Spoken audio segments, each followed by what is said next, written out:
Baik, Assalamualaikum warahmatullahi wabarakatuh. Saudara-saudara, para peserta program Pasca Sarjana yang hadir pada sore hari ini, saya akan mulai kuliah kita ini terkait dengan masalah pemakzulan atau impeachment terhadap Presiden dan Wakil Presiden. Sebelum saya membahas ketentuan-ketentuan mengenai impeachment terhadap Presiden dan Wakil Presiden yang diatur di dalam pasal 7 Undang-Undang 45 pasca amandemen. Tapi dulu saya akan menjelaskan latar belakang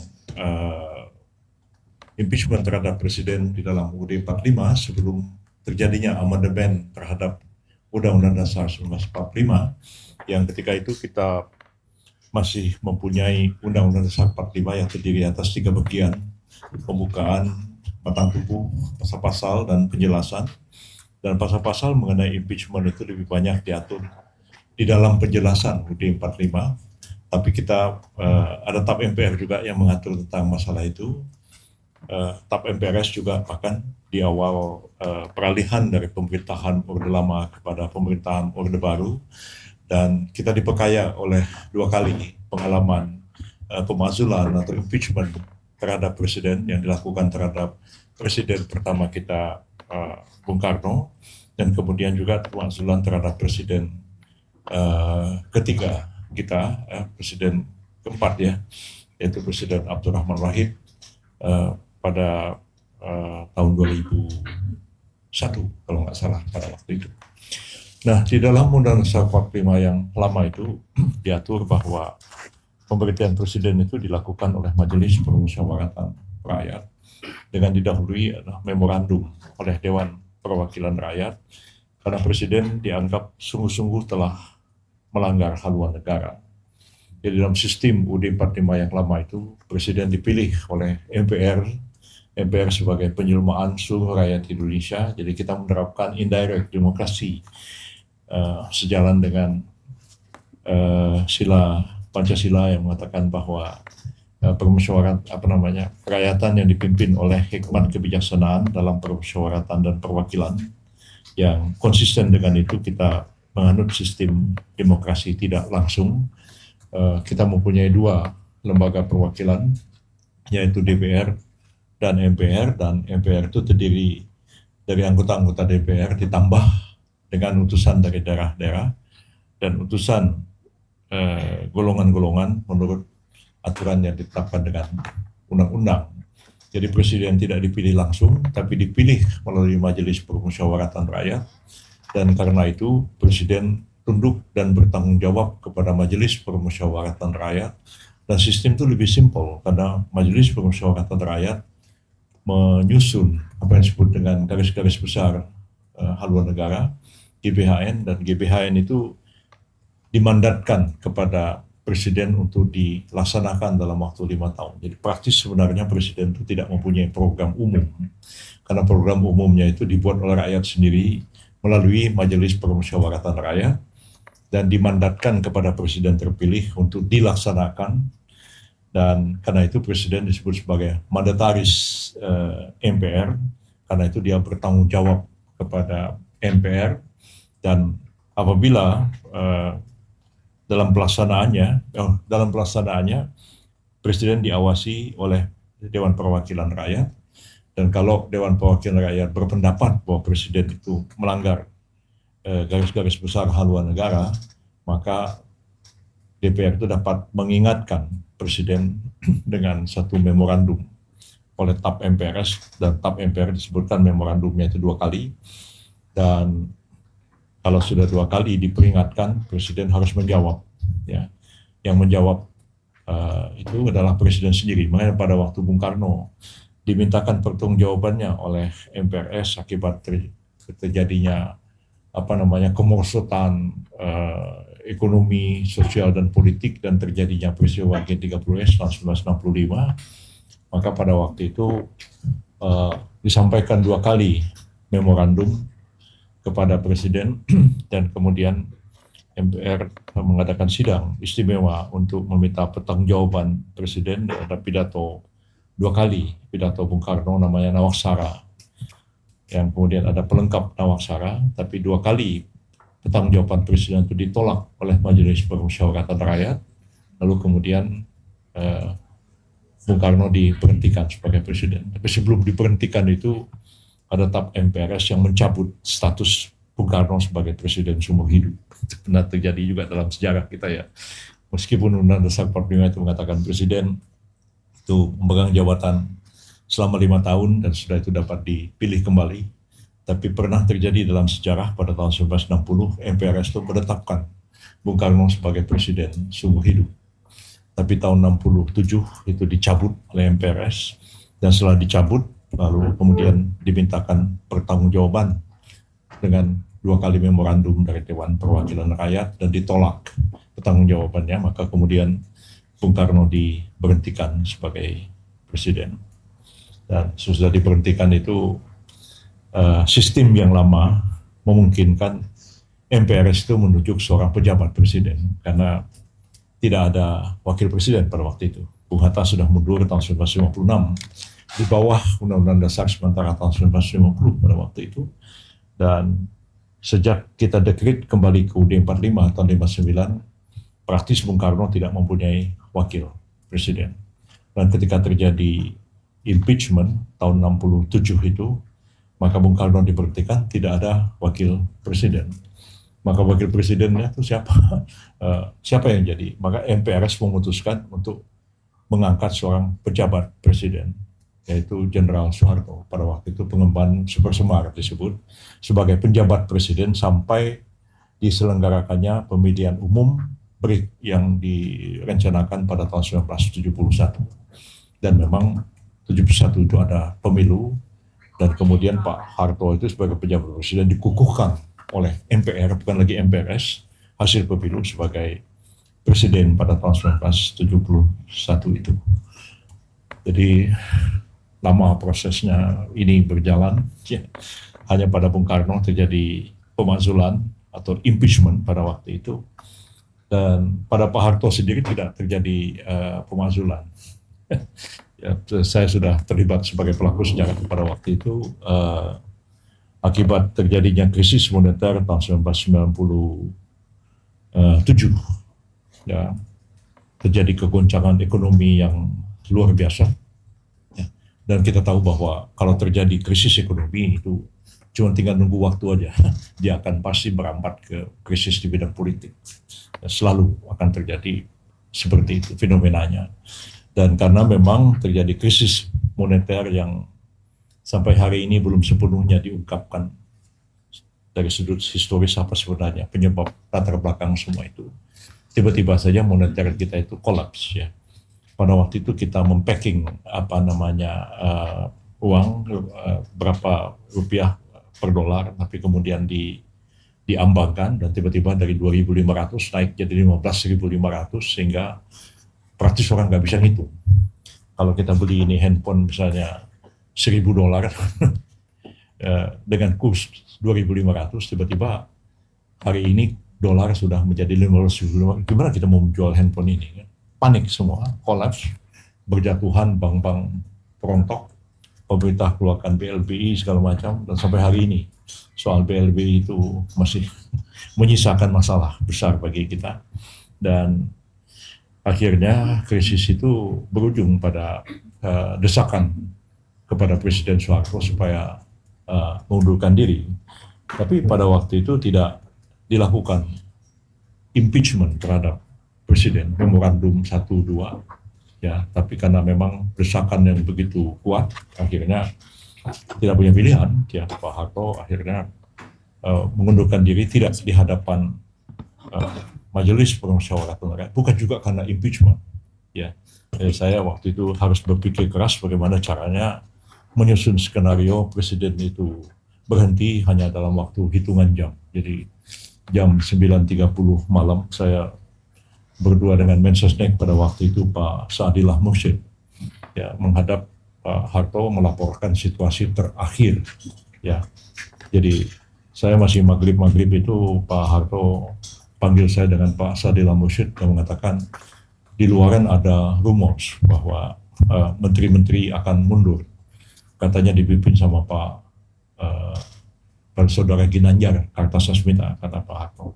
Tapi saya sudah cek sama mbaknya itu maksudnya Tutut, ya, itu tidak betul, kata Pak Harto. Jadi kita pun tenang-tenang aja sampai kira-kira jam 9 malam saya mau mengambil baju, ditinggal di rumahnya Pak Malik Fajar di Menteng Jalan Pekalongan situ. Pas saya datang ke Jalan Pekalongan itu, tiba-tiba datanglah Akbar Tanjung sama Tandri Abeng almarhum. Ya, Pak Akbar tanya, Ril, apa yang terjadi di Jalan Cendana? Saya bilang, ya satu demi satu wakil-wakil presiden datang menghadap, mulai dari Pak Umar Wirahadikusuma, Pak Tri Sutrisno, dan sekarang sedang ada Pak Habibie. Saya keluar mau ngambil baju. Saya dengar menteri-menteri pada mundur. Aku betul, Pak Akbar. Pak Harto bilang tadi nggak betul. Oh, betul. Pak Akbar buka jaketnya, dikeluarin surat berhentinya itu pada saya. Saya buka, saya kaget. Dan saya buru-buru ke Jalan Cendana dan saya Pak Sadillah bilang kita ngadap presiden sekarang juga. Betul ketok kemar Pak Harto, ya, hanya pakai baju kaos oblong, pakai sarung. Ada apa Ril? Betul-betul menteri-menteri mundur itu betul. Kamu dapat dari mana? Dari Akbar Tanjung barusan. Nggak punya pilihan. Pak Tomana, kalau sudah kalau begitu saya berhenti. Ya, kamu harus bagaimana berhentinya? Jadi kita tuh jam 10 malam sampai besok pagi itu mengatur skenario bagaimana caranya presiden itu berhenti. Dan itu tidak mudah. Terus terang nggak mudah ya. Jadi saya hanya menggunakan beberapa tab MPR pada waktu itu yang sebenarnya tab 7 kalau nggak salah, tab MPR 7 tahun 73. Mungkin saya salah, nanti bisa dicek ya. Sebenarnya turunan daripada Undang-Undang Dasar 45 sendiri yang mengatakan jika presiden mangkat, berhenti, atau tidak mampu menjalankan tugas dan kewajibannya, maka digantikan oleh wakil presiden sampai habis waktunya. Jadi itu ada tab MPR-nya, persis seperti itu juga bunyinya. Jadi ada kata-kata jika presiden mangkat atau berhenti atau tidak mampu menjalankan tugas dan kewajibannya, digantikan oleh wakil presiden sampai habis masa jabatannya. Jadi saya memilih kata-kata berhenti itu. Ya. Jadi presidennya tidak lengser ke Prabon Madeg Pandito, bahasanya Pak Harto, atau juga tidak lengser atau juga tidak mundur. Tapi saya memilih kata-kata dengan ini saya menyatakan berhenti sebagai Presiden Republik Indonesia.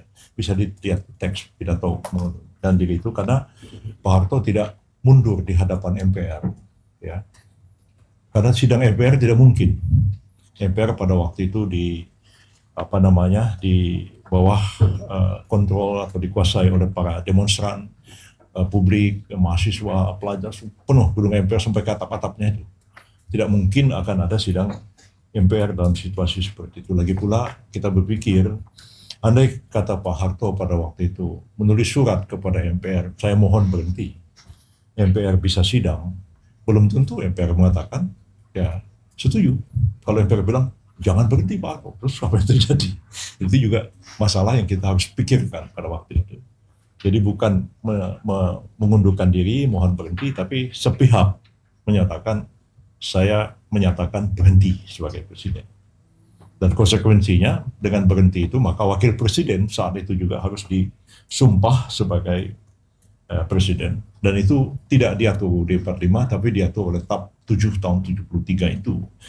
Tab 773 itu katakan jika MPR tidak dapat bersidang, maka wakil presiden itu mengangkat sumpah di hadapan pimpinan Mahkamah Agung.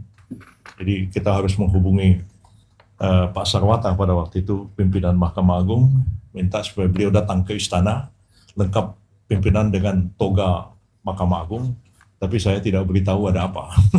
Jadi pokoknya Bapak dipanggil Pak Harto besok jam 7 harus datang ke istana. Ya, karena kita merencanakan jam 8, tapi jam 9 pagi baru semua lengkap datang dengan pengamanan yang luar biasa ketatnya di istana pada waktu itu. Pimpinan Mahkamah Agung datang, kaget-kaget karena Pak Harto akan berhenti. Tugas Pak Sarwata, saya bilang, mengambil sumpah jabatannya Pak Habibie sebagai presiden. Jadi Pak Harto sesuai skenario itu, Pak Harto bacakan pidato menyatakan berhenti itu, hanya hitungan detik Pak Habibie itu mengangkat sumpah di hadapan pimpinan Mahkamah Agung. Dan sesudah peristiwa itu terjadi, saya menyaksikan mobil Pak Harto itu keluar dari istana. Terakhir sekali saya melihat mobil presiden itu keluar dari istana, tidak pernah kembali sampai meninggal. Nah, jadi setelah itu saya harus menyampaikan press conference di istana bahwa semua proses ini sudah berjalan sah dan konstitusional. Jadi saya agak-agak mempertaruhkan diri juga, dan untung ada Profesor Ismail Suni, ada guru kita, mungkin ada fotonya, lukisannya di sini, yang membackup saya pada waktu itu, mengatakan apa yang saya lakukan itu sudah benar. Jadi Pak Sarwata pada waktu itu sempat mendebat saya, dia bilang, Pak Yusril apa benar ini? Kami pimpinan Mahkamah Agung ini harus mengambil sumpah. Pakai jangan sampai salah loh, kalau salah ini hancur kami Mahkamah Agung. Saya jelaskan tap ini, dia nggak sempat baca tap itu. Saya telepon Pak Ismail Suni pada waktu itu, Pak Ismail Suni katakan, Yusril sudah konsultasi sama saya, dan saya membenarkan apa yang dia lakukan. Pak Sarwata ambil, sampai dia pakai jubah terbalik begitu, mengambil sumpah Pak Habibie. Kaget sampai itu agak kurang tenang, dia keluar sana bilang, Pak Yusril jangan 2 kali bikin saya seperti ini. Gitu. Bapak memfait akompli saya nggak punya pilihan. Ya. Jadi hanya hitungan detik aja disumpah Pak Habibie itu, kemudian Pak Harto pergi, dan kemudian Pak Wiranto membacakan statement TNI akan melindungi Pak Harto dan keluarganya disebut itu dan lain-lain. Pak Habibie sebagai presiden sah, dan saya harus menjelaskan kepada publik. Jadi sampai saya bilang waktu itu, antara Pak Harto berhenti dengan Habibie dilantik sebagai presiden itu ibarat orang akad nikah ada ijab kabul gitu. Aku nikahkan ini dengan perempuan yang aku terima nikahnya. Nggak boleh ada kevakuman, ya. Karena kita tahu armada Amerika Serikat ada di Laut Cina Selatan pada waktu itu, dan kondisi kita sangat genting, ya. Semua Pak Prabowo ini dulu sama-sama saya waktu ngatasi 98 itu, semua komunikasi militer kita di-jam semua, kecuali Kopassus, karena semua alat komunikasi Kopassus itu buatan Prancis, yang semua buatan Amerika jam. Ya persis seperti kalau kemarin tiba-tiba Qatar diserbu Israel, ya Qatar nggak bereaksi sama sekali, saya udah tahu. Gitu. Percuma kita punya beli senjata hanya satu negara, kalau krisis di jam, ya, Qatar tanpa perlawanan diserbu sama Israel. Itu kita harus paham juga. Kalau besok-besok saudara sudah di pemerintahan beli senjata, yang sebagian beli Sukhoi, bagian beli F-15, bagian beli pesawat tempur Cina, kita menghadapi. Kalau kita beli senjata dari Cina, tiba-tiba kita diserbu sama Cina, semua senjata kita itu nggak bisa bekerja. Nah itu juga jadi pengalaman penting bagi kita ya.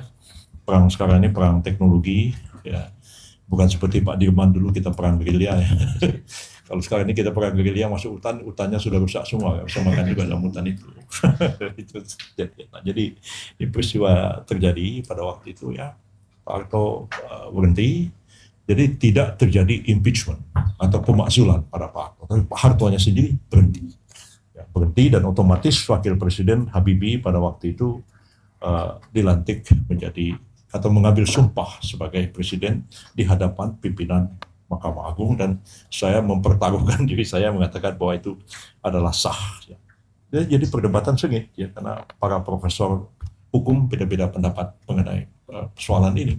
Tapi Guru Besar UI ya, Pak Suni, Pak Harun Ar-Rasyid, saya, Jimli, semua sepakat dengan hal ini.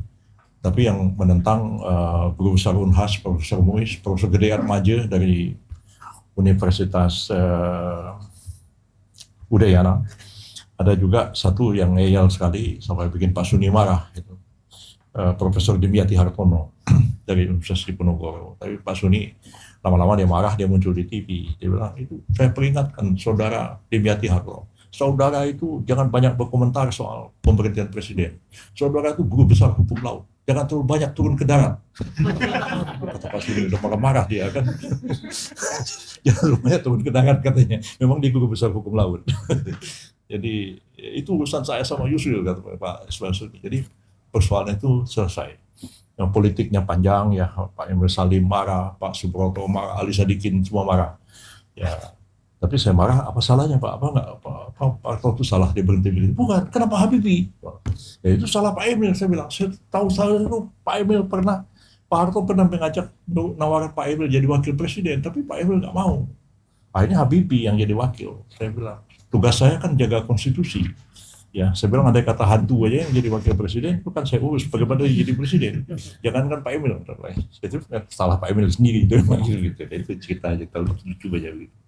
Nah, jadi yang harus saya pahami bahwa pemazulan menurut D45 itu simple pada Pak Bung Karno, ya, pada Pak Harto tidak terjadi pemakzulan, tapi terjadi pemakzulan pada Abdurrahman Wahid, presiden. Dan ini sangat krusial, ya, karena Gus Dur itu terpilih menjadi presiden melalui voting di Majelis Permusyawaratan Rakyat tahun 99 itu. Calon cuma 3 orang waktu itu, calonnya Megawati, saya, Gus Dur, 3 orang. Tapi pada saat-saat terakhir saya dipaksa-paksa mundur, ya saya mundur aja.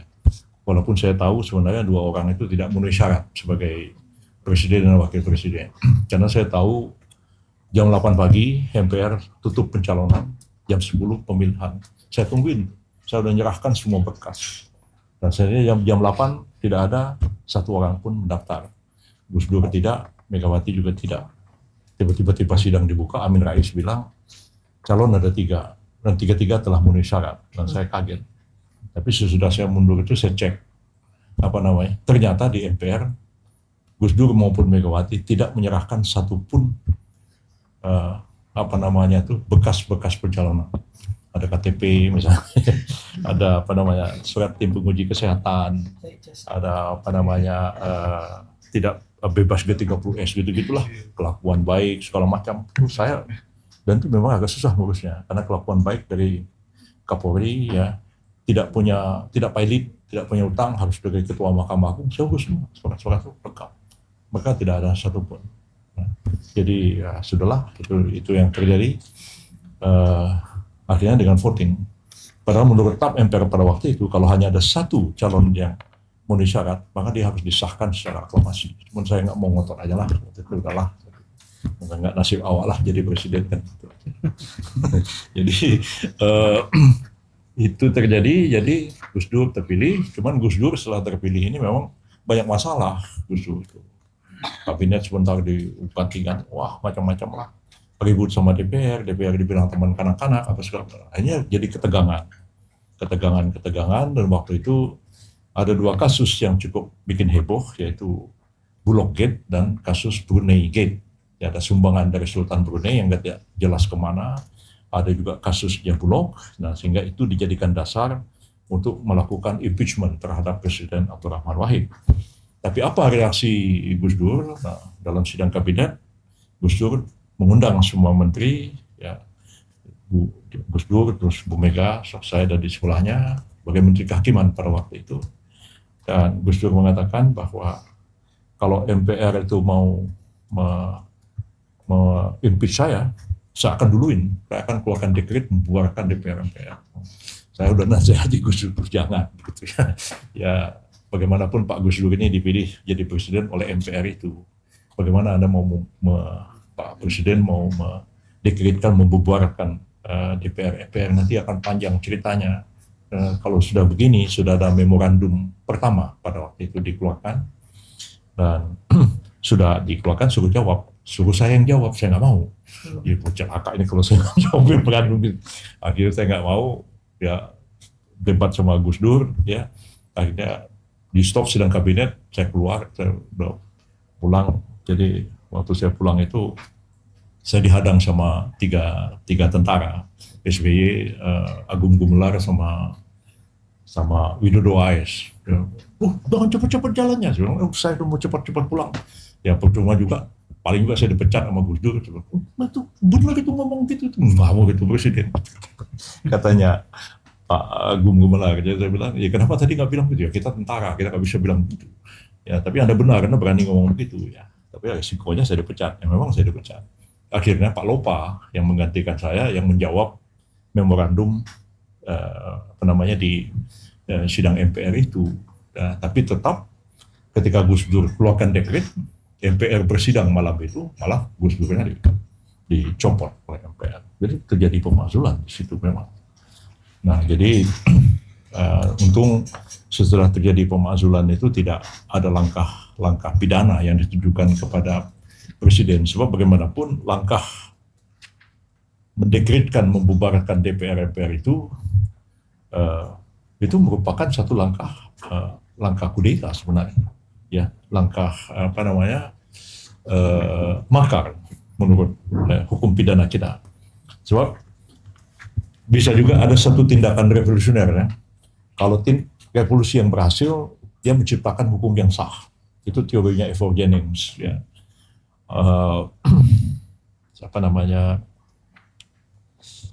Saya dulu menyampaikan pidato guru besar itu mengenai dekret presiden 5 Juli 59 itu.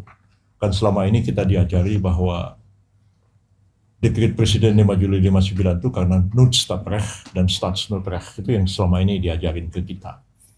Karena konstitusinya dalam keadaan darurat atau negaranya dalam keadaan darurat, maka presiden dekret harus sah. Itu yang diajari Joko Sutomo, diajari semualah guru-guru besar. Saya membantah pendapat itu. Saya mengatakan bahwa hukumnya tidak darurat, konstitusi tidak darurat, negaranya pun juga tidak darurat. Karena presidennya pada waktu itu sedang ada di Jepang, melakukan kunjungan ke negaraan. Kalau negaranya keadaan darurat, masa presidennya jalan-jalan di Jepang, kan? Itu satu. Yang kedua, kalaupun dikatakan PRRI sudah selesai. Ya, PRRI tahun 58 itu sudah diperangus habis sama Terbesta juga. Dan kalau dikatakan konstitusinya darurat, andai-pun konstituante itu gagal membuat UUD Undang-Undang Dasar yang tetap, toh Undang-Undang Dasar sementara tahun 50 masih berlaku sebagai Undang-Undang Dasar. Nggak ada Noodstadrecht maupun Staatsnoodrecht, itu tidak ada. Pendapat saya lah. Jadi saya mengatakan bahwa sebenarnya dekret Presiden 5 Juli 59 itu adalah satu tindakan revolusioner yang dilakukan oleh Soekarno yang harus dinilai secara post factum. Pada waktu itu peristiwa terjadi, nggak bisa dinilai.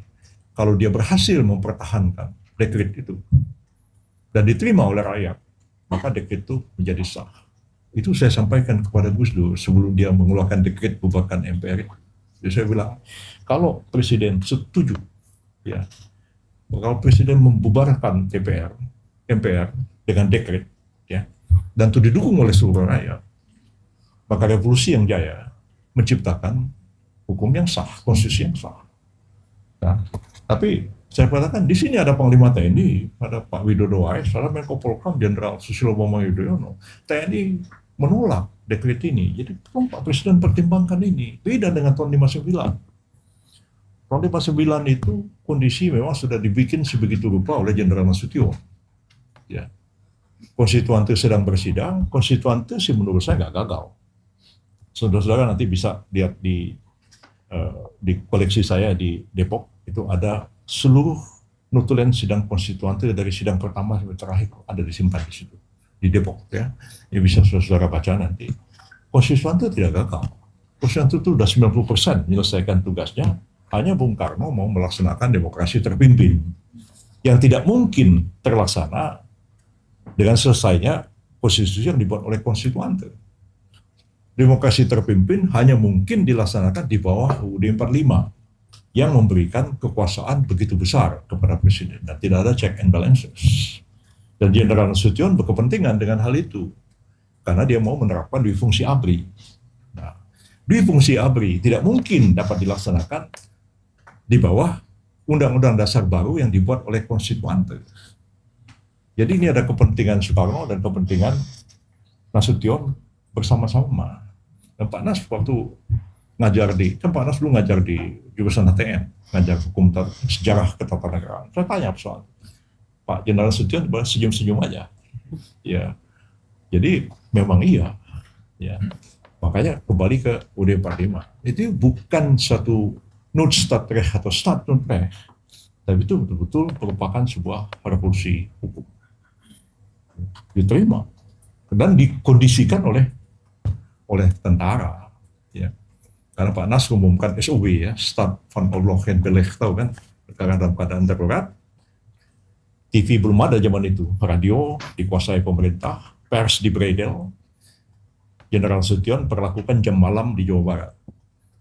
Ya, dengan itu dia bawa pakai truk dari Cimahi, dibawa orang-orang dari Garut, sama Tasik, teriak-teriak di gedung Konstituante, bubarkan Konstituante. Itu Jenderal Sution otaknya. Setelah kondisi seperti itu, ya Soekarno masih di Jepang, disuruh panggil pulang. Tanggal 4 dia pulang, besoknya tanggal 5 diumumkan di istana negara Istana Merdeka yang di depan tuh, dekret kembali ke UUD 45. Jadi saya bilang Pak Presiden, saya bilang, kalau Pak Presiden mau mengeluarkan dekret membubarkan DPR-MPR seperti Bung Karno membubarkan Konstituante, tidak mungkin dilakukan tanpa dukungan militer. Di sini ada 3 jenderal tidak mendukung. Beda dengan Jenderal Nasution. Gus Durnya ngeyel. Terus saya dia bubarin DPR, MPR langsung bersidang malam itu juga. Itu yang peristiwa terjadi. Ini peristiwa-peristiwa dalam sejarah kita, ya, banyak yang mengenaskan, tapi ya, fakta sejarahnya terjadi seperti itu. Nah, jadi itu terjadi pada Gus Dur, ya, karena Gus Dur di-impeach, diberhentikan oleh MPR, maka otomatis Ibu Megawati disumpah sebagai presiden oleh MPR pada waktu itu. Jadi sama sekali beda dengan Pak Harto. Mungkin saudara nanti mau nulis tesis atau gitu, ya, melihat bagaimana hukum tata negara itu dinamik dari waktu ke waktu, bisa penerapannya juga bisa berbeda. Kondisi-kondisi politik yang terjadi itu sangat mempengaruhi bagaimana satu norma hukum tata negara itu diterapkan di dalam realitas. Nah, sekarang kita lihat pasca amandemen. Pasca amandemen ini penjelasan UUD 45 sudah tidak ada lagi. Kemudian UUD 45 ini amandemennya sangat ketat, ya. Ada presiden, ada wakil presiden, iya. Ya, satu yang menjadi pertanyaan bagi saya tuh, kalau sekiranya kalau tahun 67 waktu itu Bung Karno presiden, tidak ada wakil. Begitu Bung Karno diberhentikan, MPRS menunjuk pejabat presiden. Sekarang ini, andai kata misalnya presiden, wakil presiden kita itu meninggal tiba-tiba, dua-duanya, ya kan, bisa aja kan. Kalau saya bilang, kalau Mensesnek sekarang menurut saya berani. Waktu saya jadi Mensesnek, saya nggak pernah mau presiden dan wakil presiden itu berada di gedung yang sama pada waktu yang sama, ya, kecuali MPR dan istana. Lain tuh naik pesawat pun saya atur sebagai Mensesnek, kalau presiden berangkat duluan, wakil presiden jangan satu pesawat. Kalau duluan itu jatuh pesawat. Ya, kita sih bukan nyumpahin orang, ya, tapi kan saya pikir kalau misalnya presiden wakil presiden ini ada kondangan orang kawin, dua-duanya datang, dibom orang, terus gimana? Terus saya jadi Mensesnek, saya nggak berani. Dan sekarang Mensesnek berani, ya, berani. Mungkin ya situasi sudah berbeda, tapi itu yang pikiran saya waktu jadi Mensesnek, saya nggak berani seperti itu. Waktu Pak Harto pun juga selalu dipisahkan presiden dan wakil presiden. Nah, masalahnya MPR kita itu, ya, tidak bisa menunjuk pejabat presiden. Nah, bahkan kalau misalnya celaka lagi kalau pemilu terjadi tertunda, kan pemilu itu kan oleh UUD 45 yang baru loh, diadakan sekali 5 tahun, ya kan, menurut pasal 22E, ya kan, untuk memilih DPR, MPR, DPD, DPRD, presiden, wakil presiden, 5 tahun sekali. Coba kalau pemilunya nggak bisa dilaksanakan, yang ada gempa, presidennya terus, ini Pak Prabowo kan dilantik tanggal 20 Oktober tahun 2024.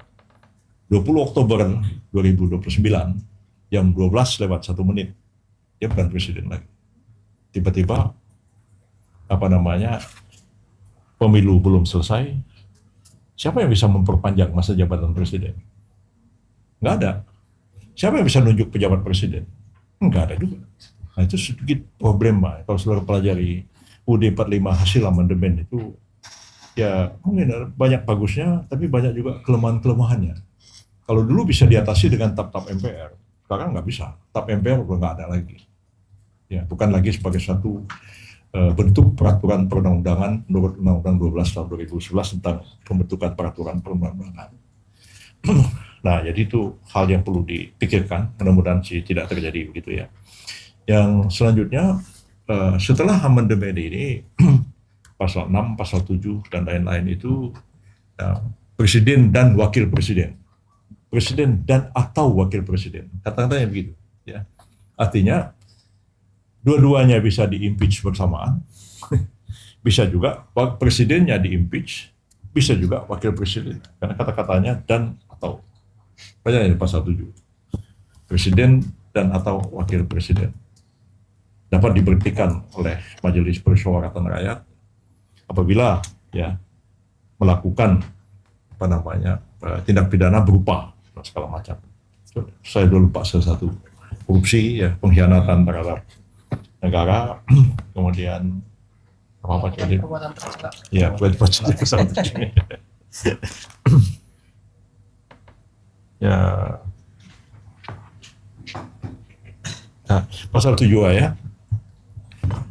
Presiden dan atau wakil presiden dapat diberhentikan dalam masa jabatannya oleh Majelis Permusyawaratan Rakyat atas usul Dewan Perwakilan Rakyat, baik apabila terbukti telah melakukan pelanggaran hukum berupa pengkhianatan terhadap negara, 1. 2. Korupsi, penyuapan, tindak pidana berat lainnya, atau perbuatan tercela yang tercela atau perbuatan tercela maupun apabila terbukti tidak lagi memenuhi syarat sebagai presiden dan atau wakil presiden. Baca aja pasal 7A-nya ya. Jadi dapat diberhentikan dalam masa jabatannya presiden dan atau wakil presiden. Bisa dua-duanya, bisa salah satu di antara keduanya. Dapat diberhentikan dalam masa jabatannya oleh MPR atas usul DPR, baik apabila terbukti telah melakukan pelanggaran hukum berupa pengkhianatan terhadap negara. Pengkhianatan terhadap negara ini mesti dibaca di dalam pasal-pasal KUHP baru, ya, untuk mengganti KUHP lama itu tentang tindak pidana makar, ada disebutkan.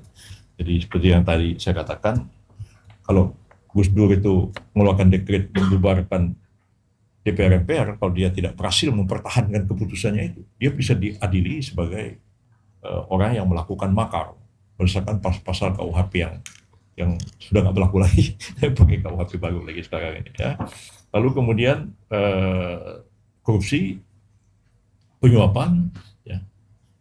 Tindak pidana berat lainnya, ini juga agak membingungkan apa yang dimaksud dengan tindak pidana berat lainnya itu. Karena saya tanya dulu almarhum Pak Lobi Lukman, guru besar pidana kita. Pak Lobi apa yang maksud tindak pidana berat? Kita juga bingung katanya. UUD 45 itu bahasanya aneh-aneh katanya Pak Lobi Lukman. Yang ada itu luka berat. Kalau luka berat ada. Kalau orang luka berat itu kan bukan berarti orangnya itu babak belur, tapi misalnya pemain gitar jarinya itu kena pisau, lalu dia nggak bisa main gitar lagi, padahal main gitar itu adalah profesinya. Itu pun sudah dianggap sebagai luka berat menurut hukum pidana gitu ya. Jadi itu tidak bisa diimpeach juga. Sebentar. Jadi melakukan tindak pidana atau melakukan pengkhianatan terhadap negara atau tindak pidana beratnya atau perbuatan tercela. Terus terang aja saya bingung memahami pasal 7 itu. Akibatnya pada waktu saya mendraft Undang-Undang Mahkamah Konstitusi tahun 2003, daripada pusing saya pikir ya udah mentah-mentah aja saya kutip UUD 45-nya itu ke dalam Undang-Undang MK. Biar aja MK yang menafsirkan. Karena kalau kita yang menafsirkan kan jadi bingung, ya. Apabila terbukti melakukan korupsi, terbukti melakukan ini, siapa yang membuktikan? Ya kan? Sementara dikatakan itu menurut pendapat MPR. Masa pendapat pendapat DPR? Ya. Pendapat DPR itu kan pendapat politik, bukan pendapat hukum. Pendapat hukum pun belum bisa. Yang bisa menghukum orang kan vonis pengadilan. Ya, masa saya terus bikin legal opinion, terus kacau juga dunia ini begitu. Kan? Jadi itu terus terang aja pasal 7 UUD 45 itu, kita yang belajar hukum tata negara, kita agak krusial menafsirkan pasal 7A itu. Apabila terbukti melakukan korupsi, melakukan ini, tindak pidana berat lainnya, pengkhianatan terhadap negara, apabila terbukti dan atau sudah tidak siap penuhi syarat. Tapi itu pendapat DPR. Pendapat DPR kan bukan satu vonis pengadilan. Terus pendapat DPR itu dibawa ke MPR, dibawa ke Mahkamah Konstitusi. Ya, Mahkamah Konstitusi berwenang untuk memutuskan pendapat DPR bahwa Presiden telah melakukan korupsi, melakukan pengkhianatan terhadap negara, melakukan perbuatan tercela. Gimana caranya? Ya, perbuatan tercela itu bukan norma hukum. Perbuatan tercela itu norma sopan santun.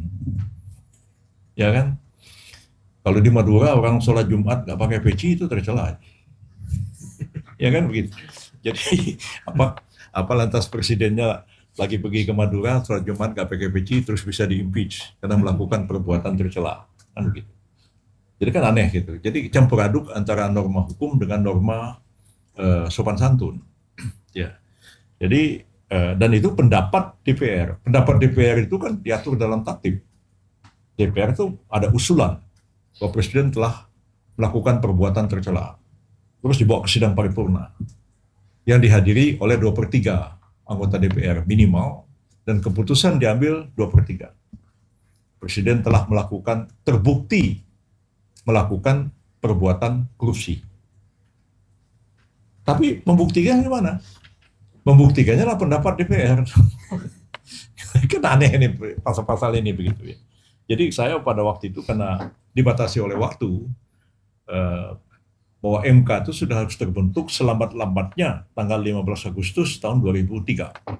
Jadi saya buru-buru mengajukan RUU MK itu ke DPR sebagai Menteri Kehakiman pada waktu itu karena tugasnya tidak berhenti hanya membuat undang-undangnya, tapi harus memilih gimana caranya hakim MK itu.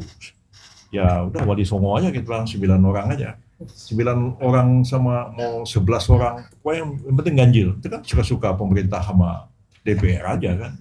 Mau berapa kan, mau 5, mau 7, mau 9, terah aja.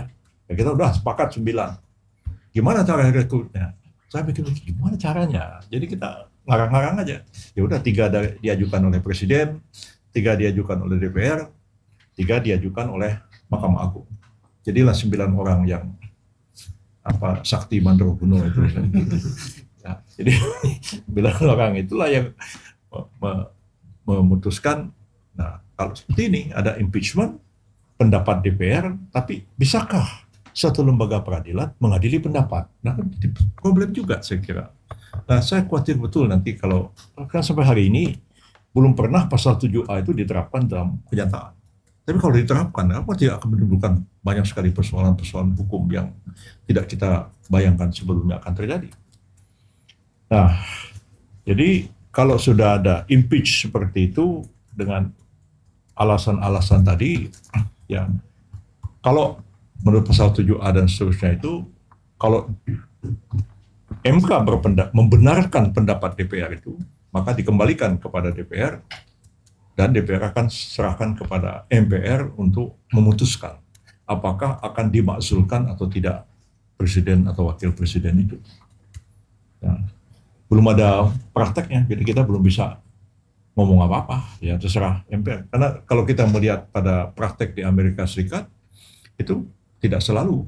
Ya, seperti kasusnya Presiden Clinton kan, ya perempuan Lewinsky atau namanya. Nah, DPR-nya berpendapat bahwa Presiden telah melakukan satu pelanggaran, tapi Kongres tidak menerima itu dan menganggap bahwa itu tidak perlu diberhentikan presidennya. Nah, kita belum pernah mengalami hal seperti ini. Kemarin yang saya tahu ketika saya datang ke Filipina, saya bertemu di Kehakiman Filipina dan sudah terjadi impeachment terhadap Sarah Duterte, wakil presidennya Marcos Junior sekarang ini, tetapi ditolak oleh Senat. Senat Filipina cuma 24 orang anggotanya, tapi 24 orang itu vote majority menolak impeachment terhadap Sarah Duterte. Jadi saya dengar katanya sekarang mau di impeach lagi. Apalagi yang kawan saya ini yang Secretary of Justice Filipina ini sekarang jadi ketua ombudsman-nya Filipina. Ombudsman Filipina itu agak menakutkan. Jadi bukan kayak ombudsman kita di sini nggak ada giginya begitu ya. Ombudsman Filipina itu bisa memecat menteri, bisa menurunkan ketua Mahkamah Agung. Ya agak luar biasa powerful. Dan ini dia yang kawannya Marcos. Jangan si Sarah ini mau di impeach lagi sama si apa namanya. Ini karena Filipina itu agak aneh ya. Kalau kita di sini kan presiden dan wakil presiden kan sepasang kan. Kita pilih Prabowo Gibran atau kemarin Anies Mahfud gitu kan. Anies Mahfud ya? Caimin ya, Anies Caimin begitu. Nah jadi sepasang. Kalau di Filipina itu enggak. Presiden dipilih sendiri, wakil presiden dipilih sendiri. Nanti ketemu orang itu, makanya itu yang terjadi. Aneh di Filipina ini kok malah dipilih terpisah begitu. Dan itu belum tentu temannya. Ya, belum tentu temannya, mungkin orang lain aja begitu yang terpilih. Nah, jadi ini permasalahan yang bisa timbul pada kita, ya. Kalau itu terjadi, kalau MK menolak ya selesai. Pendapat DPR, kalau MK setuju dikembalikan pada DPR, DPR akan serahkan kepada MPR untuk voting lagi 2/3 lagi, apakah presiden akan diberhentikan, wakil presiden diberhentikan atau tidak. Dan implikasinya nanti kalau presiden diberhentikan, wakil presiden naik. Kalau wakil presiden diberhentikan, maka diadakan pemilihan wakil presiden yang baru dan seterusnya sejumlah permasalahan akan timbul. Tapi saya bisa membayangkan gonjang-ganjing politiknya itu akan seperti apa ya. Karena MK harus putuskan dalam waktu 30 hari menyidangkan ini. Itu gonjang-ganjing politiknya itu kayak apa terjadi di masyarakat. Kemarin aja kita menghadapi demo akhir Agustus kemarin kalang kabut ya. saya sih masih tenang-tenang karena saya menghadapi 98 ya. Ya 98 itu menurut saya jauh lebih dahsyat daripada yang kemarin. 98 itu Pak Harto itu kerahkan 150.000 tentara di Jakarta ini. Kemarin itu tentara cuma 35.000. Jadi jauh, masih jauh. Dan makanya waktu ada diskusi katanya mau menerapkan darurat militer, ya saya kaget-kaget. Memang 98 aja kita menerapkan darurat. Saya pernah nerapin darurat sipil di Ambon. Ya ketika orang Islam dan orang Kristen bunuh-bunuhan, kita nggak punya pilihan, harus menerapkan darurat sipil. Tapi 98 aja kita tidak menerapkan darurat militer ataupun sipil ataupun militer, bisa kita atasi. Nah, apalagi yang Agustus kemarin, cepatlah kita bisa atasi. Nah, karena itu saya agak keras kemarin, timbul masalah baru karena saya menolak kehadiran 6 atlet Israel, bikin Israel marah-marah. Dan dia lobby White House telepon kita ke sini. Kenapa itu justru ngomong keras begitu? Saya bilang kita harus menjaga stabilitas politik dalam negeri. Baru aja sebulan kita ngadepin demo, tiba-tiba 6 atlet Israel. Habib Rizik langsung turun ke jalan lagi. Ya itu pertimbangannya begitu. Walaupun ya, tapi ya syukur alhamdulillah ya. Tadi malam jam 12 Pak Prabowo-nya berangkat ke Mesir karena ditelepon tidak lama setelah itu Presiden Trump menelpon beliau minta hadir di KTT di Mesir ini untuk memfollow up perjanjian damai Hamas sama Israel. Ya, ini perkembangan politik yang cepat sekali berubah seperti ini. Tapi ya saya berpikir kalau saya tidak keras menolak 6, ya, walaupun Israel marah-marah, ya. Bukan cuma Israel, bukan cuma saya. Itu yang ketua Olimpiade atletik itu. Estetik senam estetik itu juga datang ke rumah kemarin dan dia bilang saya juga nggak mau ditekan-tekan sampai Bang Jepang bilang kakek saya dulu samurai katanya. Saya nggak mau ditekan-tekan Israel ya begitu. Jadi hal-hal seperti ini sangat sensitif ya, tapi kita harus coba atasi karena sekarang udah mau jam 6 ya, waktunya tinggal singkat sekali. Ada yang mau tanya silakan aja, lain-lainnya bisa dibaca itu pasal-pasalnya. Saya menerangkan aja bagaimana dinamika terhadap soal ini. Tapi saya nggak ikut mengamandemen pasal 7 itu. Ya, waktu itu saya sudah ditarik dari MPR, saya jadi Menteri Kehakiman yang merumuskan itu Hamdan Zulfa yang menggantikan saya dulu di MPR. Hamdan belakangan jadi ketua Mahkamah Konstitusi. Silakan Bang Kaliadano.